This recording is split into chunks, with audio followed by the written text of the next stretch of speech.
औज़ु बिल्लाहि मिनश्शैतानिर्रजीम बिस्मिल्लाहिर्रहमानिर्रहीम रब्बि इश्रह ली सदरी व यस्सिर ली अमरी वहलुल उक़दतम मिन लिसानी यफ़क़हू क़ौली रब्बि ज़िदनी इल्मा। Chapter 4 quadratic equations.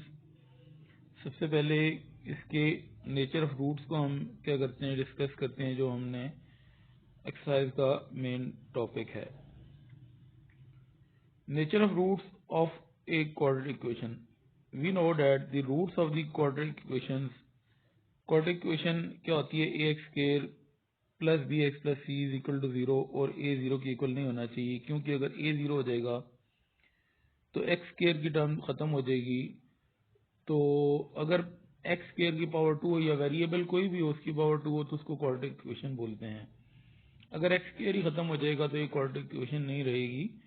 तो एक कोई भी क्वाड्रेटिक इक्वेशन हो तो उसके जो रूट्स होते हैं वो क्या होते हैं? X equal to minus b plus minus under b square minus 4ac divide by 2। ये आपके पास क्वाड्रेटिक इक्वेशन है, ये इसका क्वाड्रेटिक फार्मूला है। उसको अगर हम सॉल्व करते हैं तो हमारे पास रूट्स आ जाते हैं, अगर हमारे पास ए बी और सी की क्या हो वैल्यूज हैं। अब नेचर ऑफ रूट्स की बात हम कर रहे थे। सबसे पहले तो क्वाड्रेटिक इक्वेशन देखी, क्वाड्रेटिक फार्मूला देखा।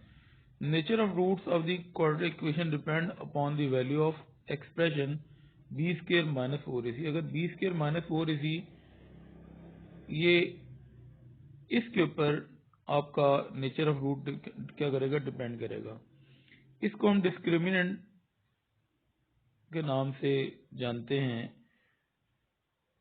अब अगर डिस्क्रिमिनेंट यानी कि बी स्क्वायर माइनस 4ac अगर 0 के इक्वल हो जाए, then the roots will be, जो रूट्स होंगे वो क्या होंगे? Minus b over 2a and minus b over 2a। दोनों रूट्स क्या हैं? आपके सामने इक्वल नजर आ रहे हैं। अगर डिस्क्रिमिनेंट 0 हो जाए तो रूट्स आपस में क्या होंगे? इक्वली। एक रूट क्या आता है? वैल्यू ऑफ एक्स होती है। ये दोनों एक्स की वैल्यूज आ जाएंगे। यानी अगर हम यहाँ पे बी स्क्वायर माइनस 4ac की जगह पे 0 पुट कर देते हैं तो आपके पास आंसर क्या आ जाता है? Minus b over 2a answer आ जाता है। तो roots are real, repeated and equal. यहाँ पे देख लें दोनों रूट के हैं, इक्वल भी हैं, रिपीटेड भी हैं, यानी कि एक वैल्यू 2 दफा आई है, बराबर भी हैं, रियल भी हैं। अगर क्या हो जाए डिस्क्रिमिनेंट यानी कि बी स्क्वायर माइनस 4ac क्या हो जाए? नेगेटिव आ जाए। 0 से छोटे क्या होते हैं? वैल्यू नेगेटिव होती है। तो हम क्या कहते हैं? रूट्स क्या हैं? इमेजिनरी हैं। बी स्क्वायर माइनस 4ac क्योंकि इमेजिनरी होगा तो एक्स की वैल्यू, अगर ये value b square minus 4ac under root के साथ इमेजिनरी हो जाएगी तो एक्स की वैल्यू भी इमेजिनरी हो जाएगी। ठीक है।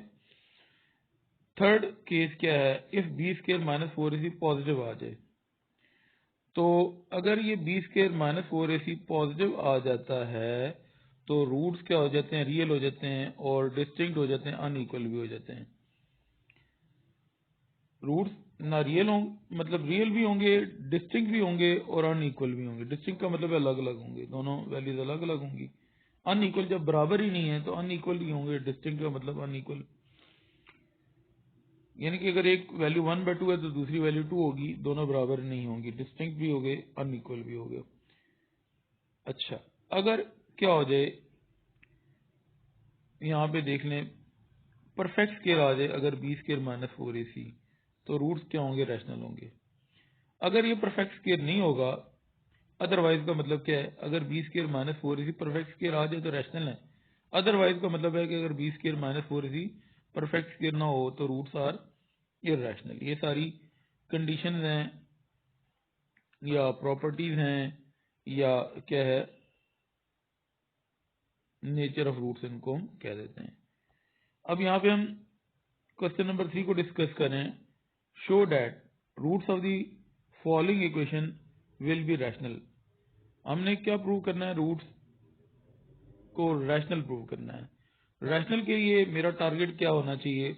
परफेक्ट स्केयर होना चाहिए। अभी हमने डेफिनेशन को देखा था, तो ये देख लें p प्लस क्यू का होल स्क्वायर बन गया। ये होल का स्क्वायर क्या है, परफेक्ट स्क्वायर बन गया। अगर परफेक्ट स्क्वायर हो जाएगा तो रूट्स क्या हो जाएंगे, रैशनल हो जाएंगे। ये हमारा टारगेट है। अगर मुझे रूट्स को रियल प्रूव कराना होता तो मुझे आंसर को पॉजिटिव लाना था, b square minus 4ac discriminant को पॉजिटिव लाना था। अब यहाँ पे रैशनल प्रूव करना है तो परफेक्ट स्क्वायर मेरा टारगेट है, जो आपके सामने नजर आ रहा है। p प्लस क्यू का होल स्क्वायर है, ये परफेक्ट स्क्वायर है। कोफिशिएंट ऑफ एक्स स्क्वायर जो होता है ना, यहाँ पे एक्स स्क्वायर का कोफिशिएंट आपको क्या नजर आ रहा है, p प्लस क्यू नजर आ रहा है। इस तरह भी कह सकते हैं। और कंपेयरिंग अगर करते हैं एक्स स्क्वायर को तो a की वैल्यू क्या आ जाती है, ए एक्स स्क्वायर को अगर आप p plus Q x square के साथ कंपेयर करते हैं तो a की वैल्यू p प्लस क्यू आ जाती है। कोफिशिएंट ऑफ x का नाम b होता है, और अगर हम इसको x के कोफिशिएंट को x के साथ कंपेयर करते हैं तो b is equal to minus P आ जाएगा। जिस वैल्यू के साथ x ना हो वो वैल्यू c होती है। अगर हम इस फार्मूले के साथ कंपेयर करते हैं तो तब भी c की वैल्यू माइनस क्यू आती है। आपको आपकी लैंग्वेज में भी और मैथमेटिकल लैंग्वेज में भी दोनों चीजें बता दी हैं। डिस्क्रिमिनेंट का फॉर्मूला आपको बताया था। डिस्क्रिमिनेंट पूरा भी बोलते हैं, डिस्क इसकी शॉर्ट फॉर्म है। B square minus AC 4AC इसका फॉर्मूला था। b की वैल्यू माइनस पी के बराबर है तो b का स्क्वायर क्या हो जाएगा, माइनस पी का स्क्वायर माइनस 4a की वैल्यू p प्लस क्यू थी और c की वैल्यू माइनस क्यू थी। वैल्यूज पुट कर दी। अब इसको सिंप्लीफाई कर लेते हैं। माइनस पी का स्क्वायर हमेशा क्या होगा, पी स्क्वायर होगा, क्योंकि नेगेटिव वैल्यू अगर पावर इवन हो तो आंसर पॉजिटिव होता है। ये -4 और ये माइनस क्यू आपस में मल्टीप्लाई के 4 की हो जाएगा, और p प्लस क्यू हमने फिलहाल एज इट इज लिखा है। फिलहाल हमने -4 को माइनस क्यू से मल्टीप्लाई किया है, क्योंकि नेगेटिव का साइन थोड़ा सा डिस्टर्ब करता है तो मैंने आसान बनाने के लिए एक स्टेप ज्यादा कर दिया। 4q को मल्टीप्लाई करूंगा p के साथ तो 4p की हो जाएगा। 4q को q से मल्टीप्लाई करता हूँ 4q स्क्वायर आ जाता है। अब ये a square plus b square plus 2ab का फॉर्मूला है, जो कि a square plus b square plus 2ab क्या होता है, ए प्लस बी का होल स्क्वायर होता है। ए आपका p है क्योंकि a का स्क्वायर p स्क्वायर है, और b आपका 2q है क्योंकि 2q का स्क्वायर 4q स्क्वायर होता है। तो ये बन गया a प्लस बी का होल स्क्वायर, यानी कि p प्लस 2q का होल स्क्वायर बन गया है। तो ये क्योंकि परफेक्ट स्क्वायर है तो रूट्स रैशनल प्रूव हो चुके हैं। इसी का अब सेकंड पार्ट है, हम इसको सॉल्व करते हैं। ए एक्स स्क्वायर को अगर हम कंपेयर करते हैं पी एक्स स्क्वायर के साथ तो ए की वैल्यू पी आ जाती है। अगर हम क्या करते हैं बी एक्स को कंपेयर करते हैं माइनस पी के अंदर, माइनस ब्रैकेट के अंदर पी माइनस क्यू एक्स के साथ, तो एक्स को अगर हम एक्स के साथ कंपेयर करते हैं तो बी की वैल्यू क्या आ जाती है, माइनस पी माइनस क्यू आ जाती है। और अगर हम c को कंपेयर करते हैं माइनस क्यू के साथ तो c की वैल्यू माइनस क्यू आ जाती है। कोफिशिएंट ऑफ एक्स स्क्वायर आपका a होता है, कोफिशिएंट ऑफ एक्स आपका b होता है, और जिसके साथ x ना हो c होता है। दोनों लैंग्वेज में फिर आपको अब मैंने क्या करना है, डिस्क्रिमिनेंट का जो फॉर्मूला है वो आपके सामने, उसको शॉर्ट फॉर्म डिस्क बताया था, क्या होता है बी स्क्वायर माइनस 4ac होता है। b की वैल्यू माइनस ब्रैकेट के अंदर p माइनस क्यू है तो b का स्क्वायर होल ब्रैकेट के अंदर minus p minus small bracket के अंदर p माइनस क्यू को हमने लिखना है, क्योंकि b की वैल्यू माइनस के साथ स्मॉल ब्रैकेट के अंदर p माइनस क्यू है। तो लार्ज ब्रैकेट के अंदर हमने b की वैल्यू पुट करना है और उसके बाद स्क्वायर आ जाएगा। -4 फार्मूले का a की वैल्यू p के बराबर है और c की वैल्यू माइनस क्यू के बराबर है। अगर हम इन तीनों वैल्यूज को मल्टीप्लाई करते हैं माइनस इंटू माइनस प्लस हो जाएगा। 4pq आपके पास आ जाता है। माइनस का स्क्वायर हमेशा पॉजिटिव होता है, क्योंकि नेगेटिव की पावर इवन आंसर पॉजिटिव होता है। तो p माइनस क्यू का स्क्वायर तो हमने लिखना ही है, सिर्फ हमने माइनस का स्क्वायर पॉजिटिव लिखना था, और p माइनस क्यू का स्क्वायर p माइनस क्यू का स्क्वायर ही होता है। अब ये a माइनस बी का होल स्क्वायर का फॉर्मूला अप्लाई होगा, a square plus b square minus 2ab। तो a आपका p है, a का स्क्वायर p स्क्वायर, b आपका q है, b स्क्वायर आपका q स्क्वायर हो जाएगा, और minus 2ab 2pq with negative sign, और 4pq आपने उसी तरह लिख दिया है।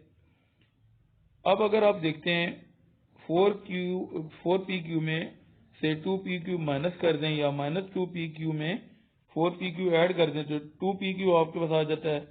P square plus Q square आपने एज इट इज लिख दिए। ये a square plus b square plus 2ab का फॉर्मूला बन चुका है, जो कि a प्लस बी का होल स्केयर होता है। ये आपका p और b आपका q है, तो p प्लस क्यू का होल स्केयर हमने लिख दिया। अगेन हमने अभी बताया था कि अगर डिस्क्रिमिनेंट क्या हो, परफेक्ट स्केयर हो, तो रूट्स क्या होते हैं, रैशनल होते हैं। यहाँ पे क्योंकि ये परफेक्ट स्केयर है तो रूट्स क्या हो गए, रैशनल हो गए। यही हमने प्रूव करना था।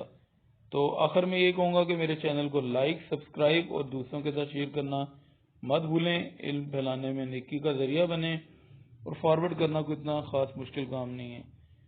ठीक है, अगर मेरे आप लेक्चर्स को सुनना चाहते हैं, मैथमेटिक्स को आसान समझना चाहते हैं, तो मेरे चैनल को आपको सब्सक्राइब करना पड़ेगा। अगर आप क्या करेंगे, सब्सक्राइब नहीं करेंगे, तो आप क्या करेंगे, फिर आपको जो मेरे लेक्चर्स हैं आसान, वो फिर आप तक किस तरह पहुंचेंगे। तो इसके लिए सब्सक्रिप्शन करना ज़रूरी है। जज़ाकल्लाह।